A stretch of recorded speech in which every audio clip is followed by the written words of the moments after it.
Hi guys, this is a short discussion about square of propositions for you to have a deeper understanding about the relationship of propositions.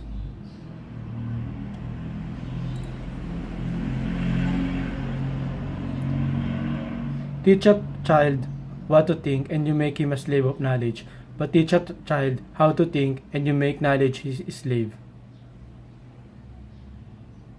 Kinds of immediate inference.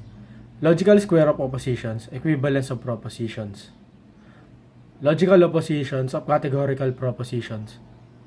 A repugnance or a relation existing between a pair of propositions which have the same subject and predicate, but they differ either in quality, quantity, or both in quantity and quality. But first, let's have a short recap about AEIO propositions. Always remember that the quality of A and I proposition is always affirmative, and E and O is always negative. When it comes to quantity, always remember that the quantity is always based on its quantifier. A and E propositions is universal, and IO is particular. Logical oppositions of categorical propositions. IEIO propositions of the same subject and predicate terms, but may differ from each other either in quality or in quantity, or both in quality and quantity.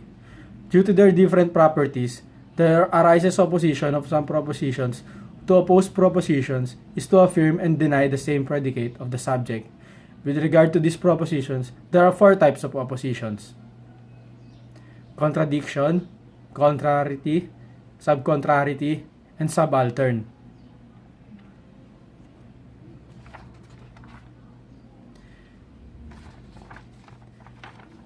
This picture shows the relationship of a square of propositions. Square proposition is the relationship of four propositions named IEIO. Contradiction. A relation existing between a pair of propositions having the same subject and predicate terms but differs in both quantity and quality. Meaning, if A is true, O is false, vice versa.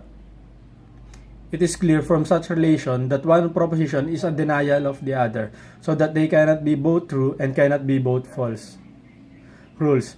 Contradictories can never be true together. Contradictories can never be false together. Contrariety. A relation existing between two universal propositions having the same subject and predicate, but they differ only in quality. This implies the contraries cannot be true together. The truth of one entails the falsity of another. However, the falsity of one entails the falsity of another. Rules. Contraries can never be true together.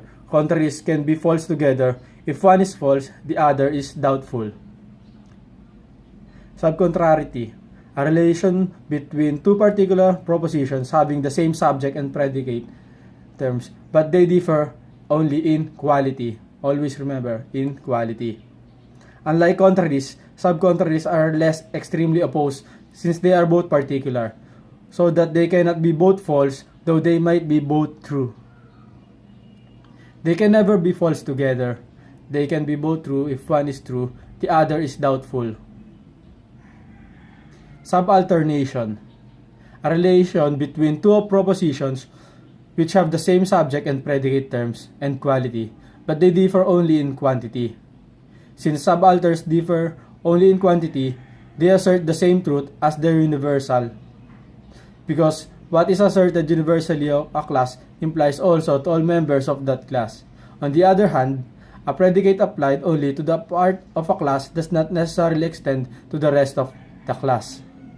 If it is not really an opposition, because there is no disagreement between the oppositions. If the universal is true, the particular is true.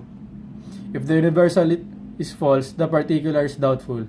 If the particular is true, the universal is doubtful. If the particular is false, the universal is false.